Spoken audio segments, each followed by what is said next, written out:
Good morning everyone, welcome back to my channel.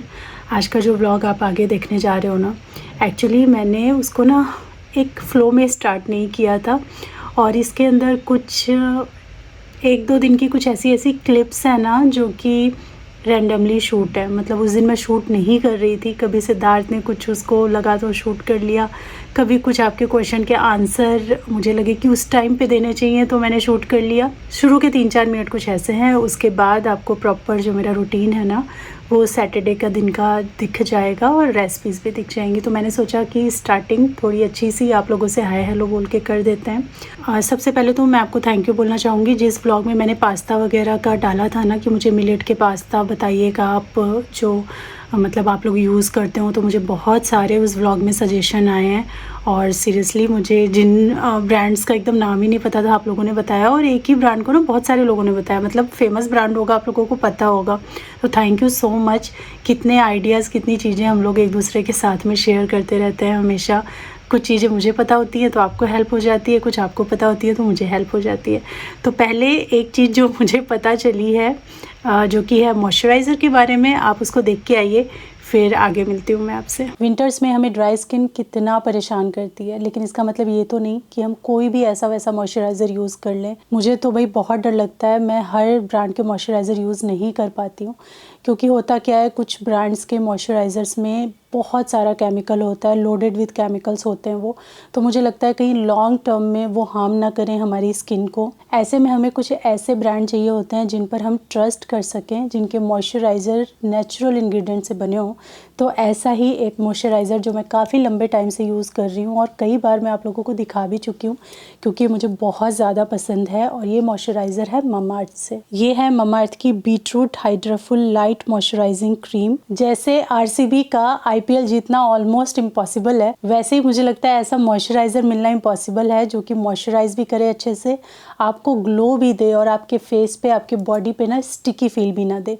लेकिन ये एक ऐसा मॉइस्चराइज़र है ममाअर्थ का जो कि आपको मॉइस्चराइज़ बहुत अच्छे से करता है, काफ़ी लंबे टाइम तक करता है। आपकी स्किन ग्लोई भी लगती है और स्टिकी भी नहीं लगती। मैंने भी अभी यूज़ किया हुआ है और बिल्कुल भी स्टिकी फील नहीं देता। ऐसा नहीं लगता कि कुछ लोडेड टाइप का लगाया हुआ है, ग्रीजी जैसा फील बिल्कुल नहीं आता है। एक नेचुरल ग्लो भी ऐड करता है क्योंकि इसके अंदर नेचुरल इंग्रेडिएंट है। साथ ही ये बहुत लाइट वेट है और आपकी स्किन में ना ऐसे फटाक से करके अब्जॉर्ब हो जाता है। ममाअर्थ का ये मॉइस्चराइज़र है crafted with natural goodness of beetroot. Beetroot help करता है आपको नेचुरल ग्लो प्रोवाइड करने में। वहीं पे इसके अंदर जो मैंने बताया हाइलुरोनिक एसिड है, जो कि हेल्प करता है आपकी स्किन को हाइड्रेट रखने में, उसे सॉफ्ट सपल फिनिश देने में। और सबसे अच्छी बात है ना कि ऐसा नहीं है कि ये मॉइस्चराइज़र आप सिर्फ फेस पे यूज़ कर सकते हो, ये फुल बॉडी के लिए है।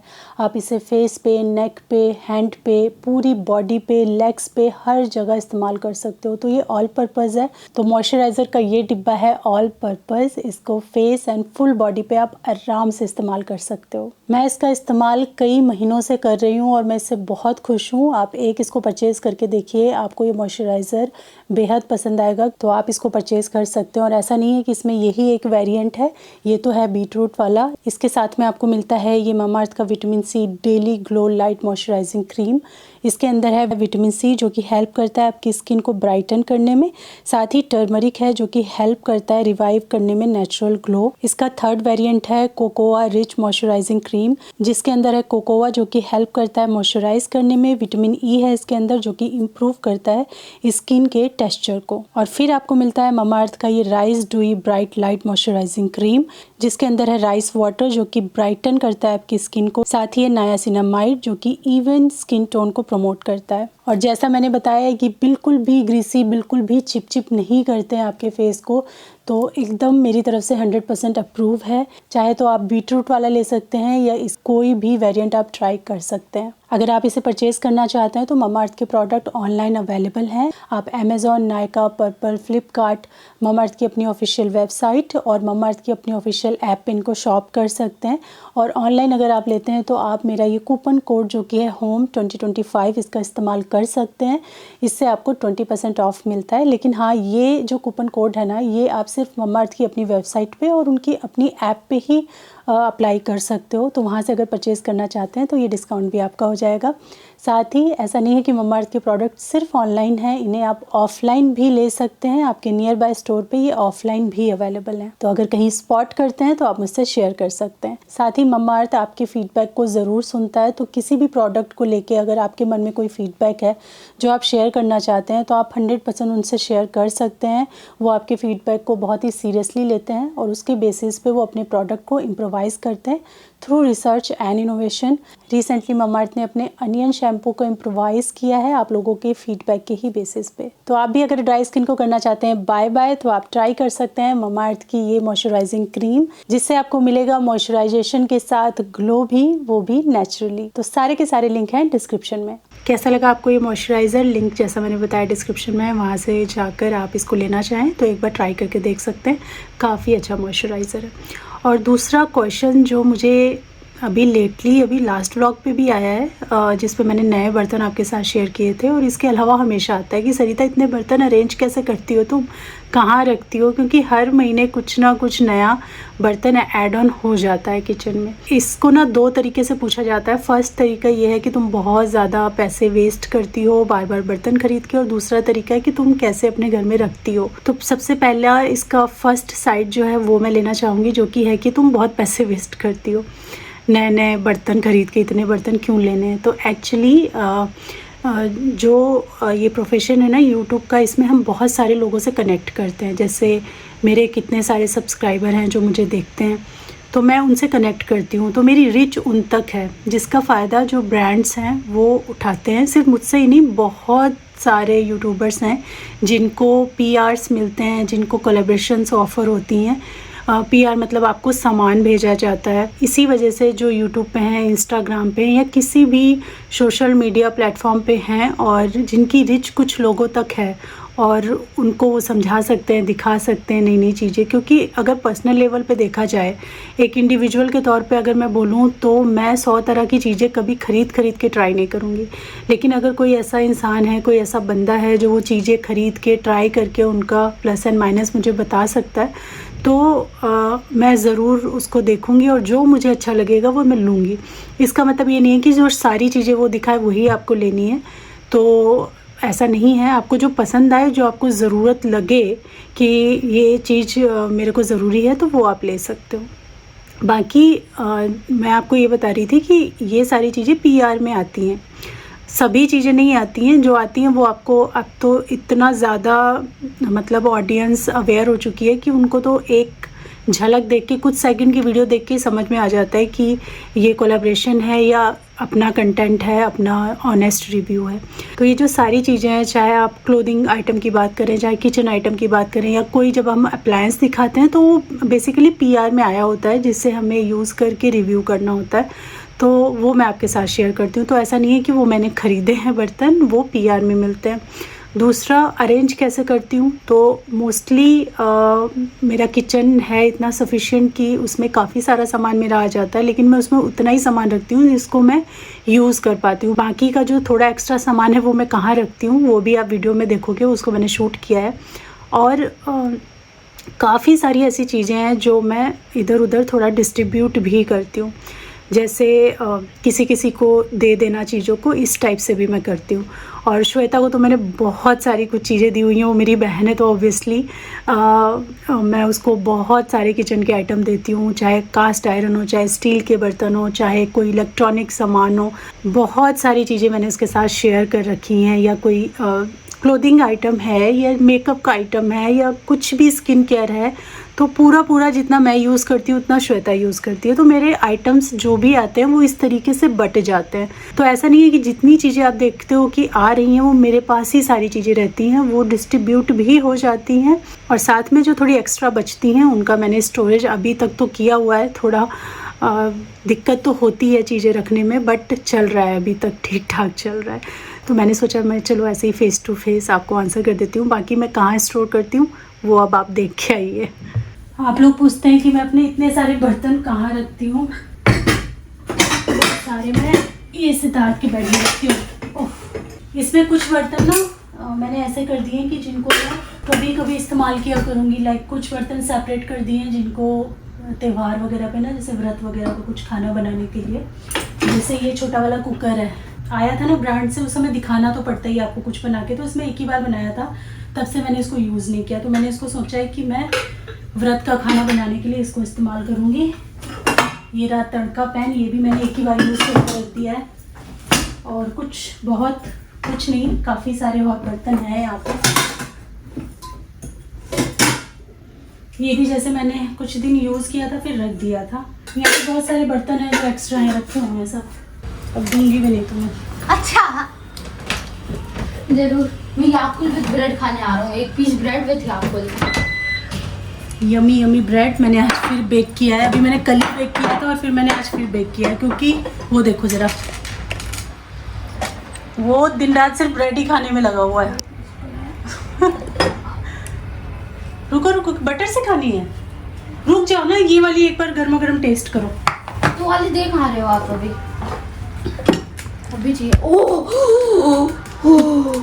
रुको रुको, अभी नहीं, ऐसे नहीं कट करते हैं यार। दिख रही है भाई, ये पिछली बार भी यही दिख रही थी।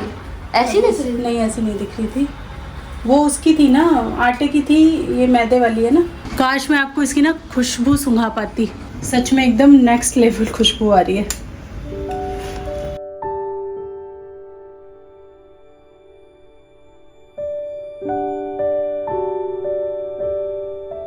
ये ब्रेड ना मैंने मैदे से बनाई थी, और मैंने एक्चुअली बनाया इसे इसलिए था क्योंकि जब मैंने लास्ट ब्रेड बनाई थी, जो आपने लास्ट ब्लॉग में देखा होगा आटे वाली, उस टाइम मेरा जो ईस्ट है वो ख़त्म हो गया था। तो आज मैंने एक नया ईस्ट मंगाया था और मैं उसको ट्राई करना चाह रही थी। उसके रिव्यूज़ मैंने बहुत अच्छे पढ़े थे अमेज़ॉन पे, तो मुझे ट्राई करना था। तो मैंने सुबह सुबह ही फटाफट ब्रेड की प्रेप कर ली और ये बन गई। और आज तो मैं इतना खुश थी कि मैं बस समझो डांस कर रही थी, बिकॉज़ आज तक की सबसे बेस्ट ब्रेड जो है वो मैंने बनाई है। जितनी बार भी मैंने बनाई, हमेशा मैंने आपसे भी वीडियो में बोला है कि आप ये मत एक्सपेक्ट करना कि एकदम बाहर जैसी बनेगी, लेकिन जब मैंने आज ये ब्रेड को बेक किया तो खुशबू से लेकर, स्वाद से लेकर, फील से लेके, टेस्ट से लेके हर चीज़ एकदम बाहर की ब्रेड जैसा था। और सारे क्लीन इंग्रेडिएंट हमने इसमें यूज़ किए थे। तो मैं तो इतनी खुश हो गई ना जब ये ब्रेड बेक होके निकली कि मैंने कितना सारा यहाँ पे क्लिप शूट कर लिया आपको दिखाने में। एकदम परफेक्ट, सॉफ्ट, स्पंजी, वो जो ईस्ट वाला जो फ्लेवर आता है, वो जो खुशबू आती है, सब कुछ था इसके अंदर।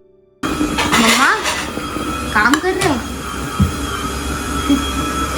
गुस्सा हो रखी है अम्मा, मम्मी को मैंने बहुत परेशान किया। देखो आप लोगों को ऐसे लाइक करना है।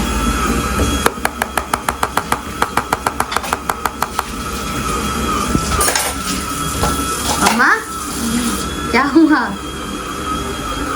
जाओ पढ़ाई करो जाके, अभी पढ़ाई का टाइम है। अरे यार, तुम्हें खाना है कि नहीं ब्रेड जो मैं बना रही हूँ? एक हफ्ते में तीसरी बार मैं ब्रेड बनाने जा रही हूँ, थर्ड टाइम। मेरी तरफ क्यों बढ़ रहे हो? Bread bread bread. और फिर ये अगले किसी दिन की क्लिप है, और वो जो मैंने ब्रेड बनाई थी, जो मैं अभी दिखा रही थी, वो ख़त्म हो गई थी एक दिन के अंदर ही। और आज ना सिद्धार्थ को खाना है पाव भाजी, तो उसने बोला कि पाव भी आप बिल्कुल वैसे ही बनाओ। यहाँ पे ना आज थोड़ी सी मेरे से गड़बड़ हुई, वो कभी और मैं शेयर करूँगी। ये ना बेक हो चुका है, और देखो मैं थोड़ा सा खा भी चुकी हूँ। सीरियसली एक फ्रेशली बेक्ड एकदम गर्मा गर्म जो ब्रेड बन होते हैं ना, उनसे बेहतर और कुछ हो ही नहीं सकता। ये इतना टेस्टी लगता है ना, इसके तो मैंने एकदम होश उड़ा दी है, कैसे तोड़ तोड़ के खाया है मैंने इसको ना। थोड़े से बटर के साथ आप खाओ ना, गरम गरम है एकदम। अभी एक बैच ओवन से निकाला है, दूसरा डाला है।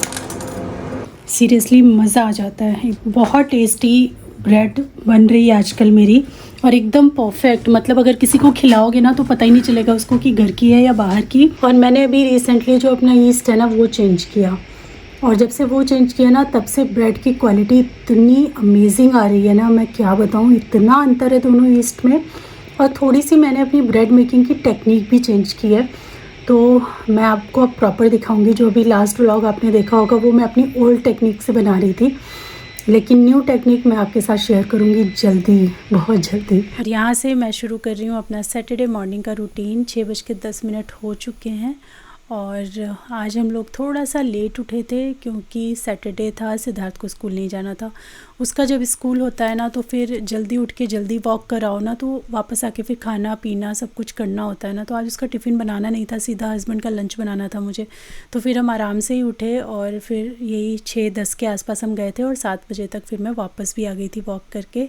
आके पिया मैंने थोड़ा सा लूक वार्म पानी और उसके बाद यहाँ पे देखिए मैं चीज़ें दिखा रही हूँ। जो मेरी कांजी है वो बनके तैयार हो चुकी है और बहुत टेस्टी बनी है, तो पी भी चुके हैं हम थोड़ा बहुत, सब ने पिया थोड़ा थोड़ा। और यहाँ पे मैंने बोला था ना कल की पाव भाजी बनानी थी, मैंने बनाई थी पाव भाजी। तो भाजी रखी हुई है थोड़ी सी, सिद्धार्थ का ब्रेकफास्ट हो जाएगा और थोड़ी सी भाजी मुझे भी मिल जाएगी, इतनी क्वांटिटी में है। कल जो मैंने पाव बनाए थे ना वो यहाँ पे रखे हुए हैं और ये मैंने सारे ही ना सेक के रख लिए थे, बट इतने बच गए तो इनको गर्म करके मैं सिद्धार्थ को दे दूँगी, उसका ब्रेकफास्ट हो जाएगा अच्छे से। और ये कल रात को मैंने सोक कर दिया था, इसमें दाल है उड़द की, चावल है और मिलेट है, तीनों को ना एक साथ ही मैंने सोक कर दिया था। तो इनको पीसूँगी और पीसते समय मैं इसके अंदर थोड़ा सा पोहा भी ऐड करूँगी।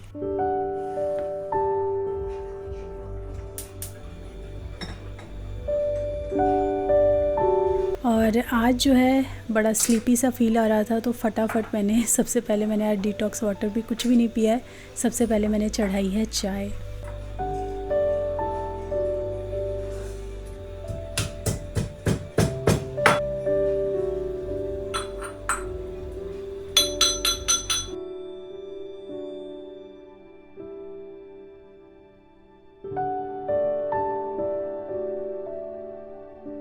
जब मैं चाय पत्ती चेक करने गई ना तो फिर मुझे दिखा उसमें बस नीचे नीचे का थोड़ा थोड़ा पाउडर ही था।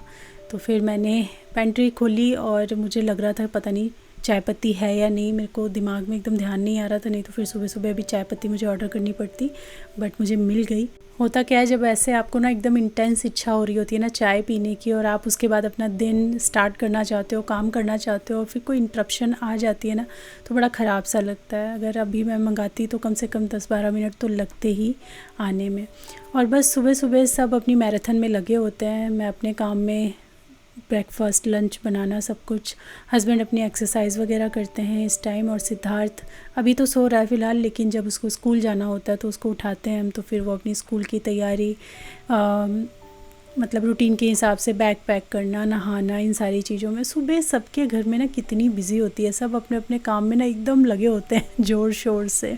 हस्बैंड ने बनाया अपना प्रोटीन पाउडर और वो अपना एक्सरसाइज करते जाते हैं और प्रोटीन पीते जाते हैं। बाय द वे अगर आप पूछेंगे तो उजीवा का जो प्लांट प्रोटीन है ना, पीस प्रोटीन है, वो यूज़ करते हैं काफ़ी टाइम से वो। इधर चाय उबल रही है तो मैंने सोचा चलो कटहल आज मैं बनाने वाली हूँ, तो मैंने कटहल को वॉश करके रख दिया। मेन्यू जो रहेगा वो रहेगा दाल, राइस और कटहल की सब्ज़ी नहीं बना रही हूँ मैं, उसके पकौड़े बना रही हूँ आज। तो वो दिखाऊंगी कि मैं कैसे बना रही हूँ।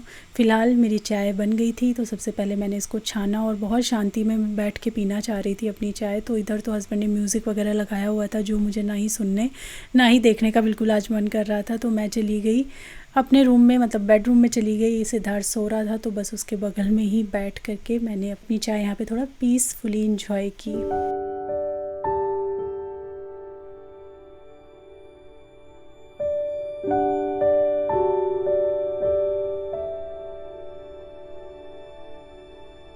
चाय पीने से पहले ही ना मैंने कटहल को वॉश करके रख दिया था, तो पानी अच्छी तरीके से निथर गया था। इसको मैंने कुकर में डाला है, इसे हमें बॉईल करना है। नमक नहीं डाल रही हूँ, उससे कई बार बहुत मशी हो जाता है, फिर पकौड़े बनाने में मज़ा नहीं आता। सिर्फ पानी डाल के मैं इसको बॉईल कर रही हूँ।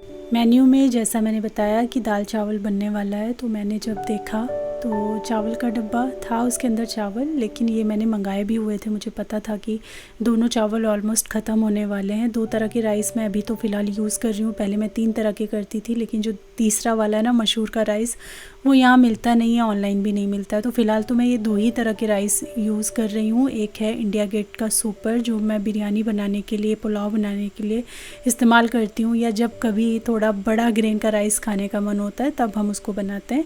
दूसरा है इंडिया गेट का मोगरा राइस। दोनों के पैकेट मैं भी आपको दिखा दूँगी, हालांकि इनकी पैकेजिंग अभी रिसेंटली चेंज हुई है। तो ये अब मतलब रेगुलर खाने में मोगरा राइस हम यूज़ करते हैं। इसका टेस्ट, खुशबू मुझे सिद्धार्थ को बहुत ज़्यादा पसंद है। तो सिद्धार्थ जब से बचपन एकदम छोटा बेबी था ना, तब से उसे लॉन्ग ग्रेन राइस अच्छे नहीं लगते थे। अब तो खा लेता है, उसे ये छोटे ग्रेन के ही राइस पसंद थे। तो इसीलिए मैं मिनी मोगरा मंगाती हूँ, तब से ही आदत पड़ी है। मतलब बहुत सालों से हम इसको खा रहे हैं। दोनों राइस के बैग मैंने यहाँ पे आपको दिखा दिए हैं, तो आप स्क्रीनशॉट ले सकते हो। और जो भी पुराने चावल थोड़े बहुत बचे हुए थे वो मैंने पहले निकाल लिए हैं, फिर नए चावल भरे और फिर पुराने चावल मैं ऊपर से डाल रही हूँ। ऐसा करने से ना जो ऊपर के पुराने चावल हैं वो पहले इस्तेमाल हो जाएंगे और नीचे नए रहेंगे। अगर आप उसी में डाल दो ना तो एक दो बार से तो देखिए ख़राब नहीं होता। जैसे आपने एक बार मिला दिया, डाल दिया तो कुछ नहीं होगा। लेकिन अगर ये आदत रहती है ना कि आप चावल हमेशा ऊपर से ही डाल देते हो, तो जो नीचे के चावल हैं वो पता नहीं कितने पुराने हों, और जब ज़्यादा पुराने हो जाते हैं तो कई बार उसमें घुन लगने की ना स्थिति पैदा हो जाती है। इसीलिए ये हैबिट में रहे कि पुरानी चीज़ें ऊपर रखनी है तो ज़्यादा सही रहता है। तो ये काम भी मेरा हो गया सुबह सुबह रिफ़िलिंग का। रिलैक्सिंग है, ऐसा नहीं है कि बहुत हड़बड़ है काम की। सैटरडे का दिन है तो हस्बैंड को भी ना बहुत ज़्यादा जल्दी जाने का नहीं रहता, और सिद्धार्थ का टिफ़िन उफ़िन तो बनाना नहीं था। तो रिफ़िलिंग वगैरह भी चल रही है, तो मेरे को उससे कोई दिक्कत नहीं है, मैं लेट नहीं होंगी। कटहल भी हमारा उबल गया है, तो इसके लिए चलिए बनाते हैं ये बेसन का मसाला, जिसमें हम लपेट के उसको फ्राई करेंगे। तो मैंने बेसन ले लिया है और इसमें 3 चम्मच मैंने यहाँ पे चावल का आटा डाला है। इससे बहुत कुरकुरा सा फ्लेवर आता है उसके अंदर। उसके बाद हल्दी डाली है और एक बड़ा सा चम्मच भर के जिंजर गार्लिक ग्रीन चिली का पेस्ट मैंने ऐड किया है। साथ ही ये वाला जो मसाला है ना, जो मैंने बनाया था आप लोगों के साथ शेयर किया था, जिसमें धनिया है, जीरा है और काली मिर्च है। धनिया सबसे ज़्यादा है, कैसे बनाया था आप जाके देख लेना, जिसमें मैंने मील प्रेप किया है, मिनी मील प्रेप वो डाला है मैंने मसाला। मुझे अलग अलग डालने की ज़रूरत नहीं है, एक ही बार में मैंने डाल दिया। थोड़ा सा मिक्स मसाला डाला है, थोड़ा सा लाल मिर्च का पाउडर डाला है। इन सारी चीज़ों को मिलाएंगे, पानी डालेंगे और अच्छा सा बैटर हम बना लेंगे। फिर बीच में नमक भी हमें इसमें मिक्स करना है, और नमक इस हिसाब से डालिएगा क्योंकि कटहल में हमने नमक नहीं डाला हुआ है ना, तो थोड़ा ज़्यादा करके ही इसके अंदर नमक पड़ेगा।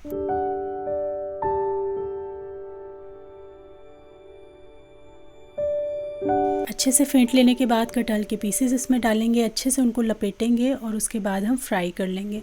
और बहुत ज़्यादा पतला बैटर नहीं बनाना है, हल्का सा गाढ़ा ही रहेगा ताकि एक अच्छी लेयर कटहल के ऊपर आए।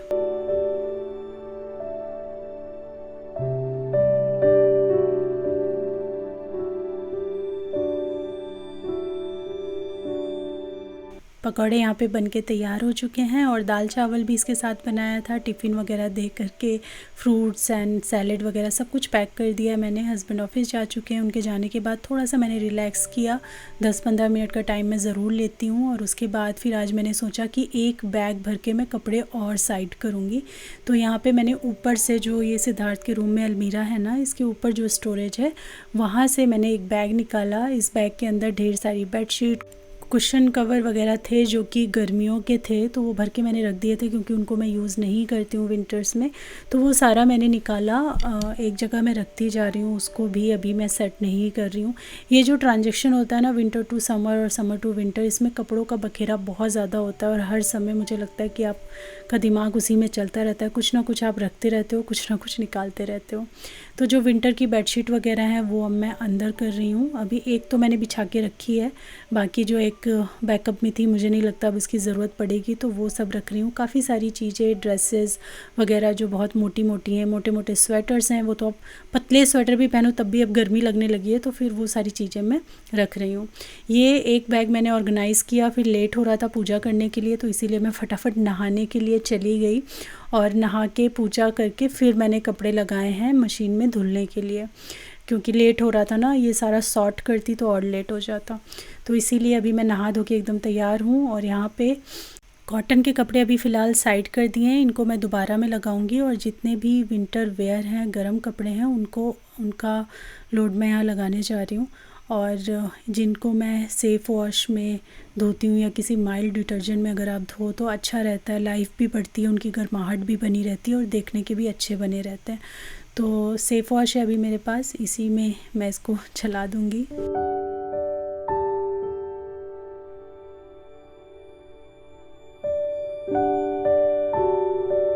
काम घर के सारे हो चुके हैं और आज मैं बहुत ही स्लीपी फील कर रही हूँ। मतलब सुबह भी जब उठ के हम लोग नीचे वॉक पे गए ना, तो मुझसे चला नहीं जा रहा था, मुझे इतना स्लीपी फील हो रहा था। और आज ज़्यादा मुझे ठंड भी लग रही है। जब आपकी नींद पूरी ना हो या फिर कहीं शरीर में आपको दर्द होना तो ठंड ज़्यादा लगती है, तो आज मुझे ठंड भी लग रही है।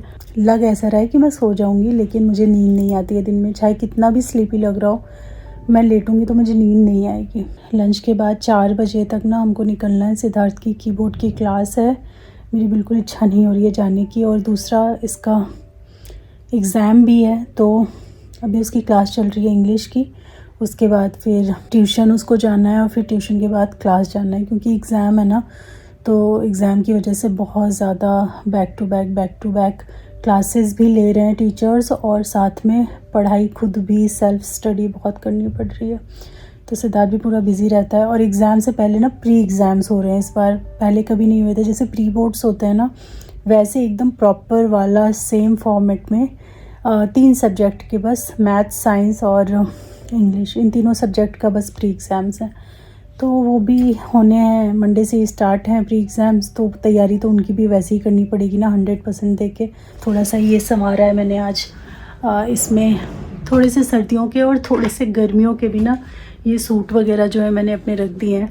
बाकी 2 बैग्स मैंने पैक कर लिए हैं विंटर्स के। सिद्धार्थ ने मुझे बुला लिया था, कुछ इशू आ रहा है नेट में, एक्चुअली बड़ा धीमा नेट आ रहा है, तो क्लास में प्रॉब्लम हो रही है। तुमने बिना मुझसे पूछे क्यों खोला उसको? सिद्ध शार्प हो सकती है, मुझे भी नहीं पता अभी कैसी है। शार्प है हाँ। तो चाकू है ना, शार्प भी होगा। तो तुमने खोला क्यों? वो मन कर रहा था, मुझे लगा घड़ी मंगवाई है। घड़ी मंगवाई है ये ऐसे ही आया है क्या? हाँ, ऊपर से कुछ कवर अप नहीं था इसके? कवर अप था थोड़ा सा। तो कहाँ गया वो कवर अप? वो गधे। अच्छा ये था, तुम्हें मुझसे बिना पूछे नहीं खोलना चाहिए था ना, नाइफ था। तो ये मैंने मंगाया क्रिंकल कटर, और ये अभी सेल चल रही थी ना अमेज़ॉन पे, तो काफ़ी दिन से मैं इसको देख रही थी, थोड़ा महंगा था, सस्ता हुआ तो मैंने मंगा लिया। अभी जस्ट मैंने लंच के लिए सैलेड काट के रखा है और ये आ गई, नहीं तो मैं इसी से कट करती। इसको यूज़ करने के लिए बड़ी एक्साइटेड हूँ मैं। मेरी सैलेड बची है ना। तुम्हारी सैलेड भी कट कर दी मैंने कोई बात नहीं, सैलेड को भी सैलेड बना के कट कर देंगे। यूज़ तो करके देखूंगी मैं इसको कैसा है। सैलेड तो मैं काट चुकी थी, लेकिन मेरा मन नहीं माना, मैंने फटाफट इसको वॉश किया और मैंने सोचा चलो कटे हुए सैलेड को थोड़ा थोड़ा और पतला काट करके देखते हैं, ट्राई करते हैं।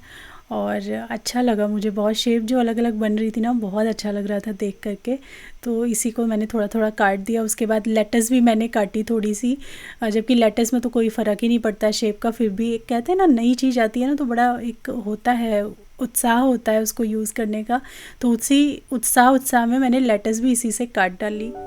सिद्धार्थ तो थोड़ा खेलने चला गया है और मैं लंच यहाँ पे कर रही हूँ। तो ये दाल मैंने बनाई थी, थोड़ी मिक्स जैसी थी, इसमें जो भून करके मूंग अरहर ये भी थी, और साथ में थोड़ी सी मैंने बस 1 चम्मच के आसपास उड़द भी ऐड की थी। और ये मेरी थाली है जो कि एकदम परफेक्ट थाली है। बस थोड़े से मैंने राइस लिए हैं यहाँ पे, आज मैंने ब्रेकफास्ट नहीं किया था बाय द वे, तो मुझे बहुत भूख लगी हुई थी, तो मैंने एकदम प्लेट भर के सारी चीज़ें ले ली हैं, जिसमें खूब सारा सैलेड है, लेटस है, खीरा है, गाजर है, और सब्जियां भी कई प्रकार की हैं। हाँ, मैंने ये आलू और गोभी की भुजिया भी सुबह बनाई थी जो मैं दिखाना भूल गई। और ये जो पनीर आप देख रहे हो, गाजर वाजर ये बीच में जो आपको दिख रही है सब्ज़ी, ये कल की लेफ़्ट ओवर है, साथ में पकौड़े, चावल, दाल, और बस मज़ा आ गया खा के। थोड़ा सा घी भी मैंने डाला था, इतना ये टेस्टी खाना लग रहा था कि बस मज़ा आ गया खा के। खाया पिया और उसके बाद फिर मैंने पूरे किचन को थोड़ा थोड़ा क्लीन किया। क्लीनिंग से मेरा मतलब होता है इस टाइम किचन गंदा नहीं होता है, खाना भी बना होता है, सफाई भी हो चुकी होती है, लेकिन हाँ बर्तन जो होते हैं ना धुले हुए, उन्हें जगह पे लगाना होता है, तो वो किया मैंने इस टाइम। सारे बर्तन वगैरह ना जो वॉश किए हुए थे सब मैंने जगह पे रख दिए हैं, और खाना अभी ऐसे ही रखा हुआ है क्योंकि सिद्धार्थ आए, खाए, वो खेलने चला गया। थोड़ी देर तो खेलना ज़रूरी होता है, तो सिद्धार्थ आ जाए तो फिर ये बर्तन भी ना मैं खाली करके रख दूँगी, जितना बचा हुआ खाना होगा ना वो सब मैं ट्रांसफ़र कर दूँगी। बाकी पूरा किचन मैंने क्लीन कर दिया, क्योंकि वापस आते आते ना मुझे हो जाएगी लेट, और 7:30 बजे तक मे बी मैं घर पहुँचूँ, इसीलिए अगर किचन साफ़ मिलेगा ना तो फिर डिनर बनाना ईजी होगा। कुछ हल्का ही बनाऊंगी अब, बट बनाना तो कुछ ना कुछ पड़ेगा ही, इसीलिए साफ़ सफाई एकदम डन करके जा रही हूँ मैं। इसके बाद सिद्धार्थ आया और उसको खाना खिलाया, फिर उसको रेडी किया, मैं रेडी हुई और फिर हम उसकी क्लास के लिए पहुंच गए। काफ़ी टाइम लग जाता है पहुंचने में, कई जगह चेंज करना पड़ता है, मेट्रो भी, रिक्शा भी, ऑटो भी करना पड़ता है। तो हम लोग अभी ऑटो में हैं और जो हमारे ऑटो वाले भैया थे ना, उन्होंने हमें बिठा तो लिया, लेकिन उनको जगह ठीक से पता नहीं थी। जब उन्होंने बिठा लिया तो रास्ते में उन्होंने रॉन्ग टर्न ले लिया और उसकी वजह से 2.5 किलोमीटर हमारा सफ़र बढ़ गया और उसकी वजह से हम 5 मिनट क्लास के लिए लेट भी हो गए। तो बस ऐसा ही कुछ ये शाम तक का दिन रहा है। होपफुली आप लोगों को आज का व्लॉग पसंद आया होगा। मेरी लाइफ का एक छोटा सा हिस्सा मैंने आपके साथ शेयर किया है, या हमेशा करती हूँ। तो अगर कुछ भी अच्छा लगता है तो लाइक ज़रूर कीजिएगा। मैं मिलती हूँ आपसे अपनी नेक्स्ट वीडियो में, तब तक के लिए thanks for watching, take care, bye bye.